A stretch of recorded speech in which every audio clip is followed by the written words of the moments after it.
Haya bai mwa. Nani anafungua mlango tu? Asije akawa baba Kichomi. Mama Kichomi mke wangu. Mbona kumepoza humu ndani? Vipi Kichomi hayupo eh? Vipi mke wangu, si uko salama lakini?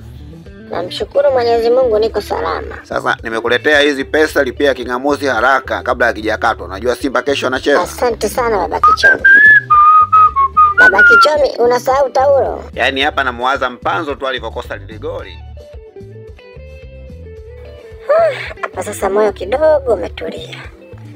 Sasa hii simu ngoja nikaifiche. Baba Kichomi akiona hizi message itakuwa balaa.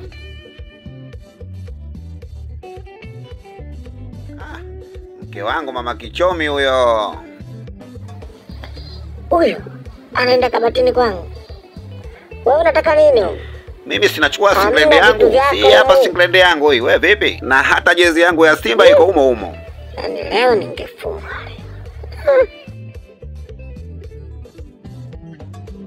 Hivi mama Kichomi kwa nini alinikataza nisifungue kabati lake? Hivi sisi wazalamu tuna desturi kama hizi kweli? Hata kuna tatizo. Yaani hata huko kwetu Marui kwenyewe hakujawahi kutokea mambo kama haya.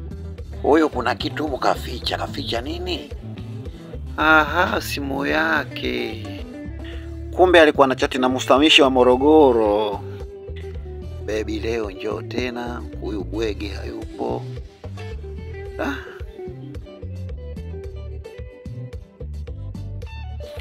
Nachoka mimi mwana Marui. Haya bai mwa. Nani anafungua mlango tu? Asije akawa baba Kichomi. Mama Kichomi mke wangu. Mbona kumepoza humu ndani? Vipi Kichomi hayupo eh? Vipi mke wangu, si uko salama lakini? Namshukuru Mwenyezi Mungu niko salama. Sasa nimekuletea hizi pesa, lipia kingamuzi haraka kabla hakijakatwa. Najua Simba kesho anacheza. Asante sana baba Kichomi. Baba Kichomi, unasahau taulo? Yaani hapa namuwaza Mpanzo tu alivyokosa lile goli. Hapa sasa moyo kidogo umetulia. Sasa hii simu ngoja nikaifiche.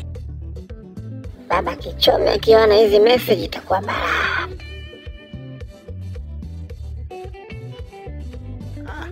Mke wangu mama Kichomi huyo. Huyo anaenda kabatini kwangu. Wewe unataka nini? Mimi sinachukua singlende yangu. Si hapa singlende yangu hii. Wewe vipi? Na hata jezi yangu ya Simba iko humo humo. Yaani leo ningefunga.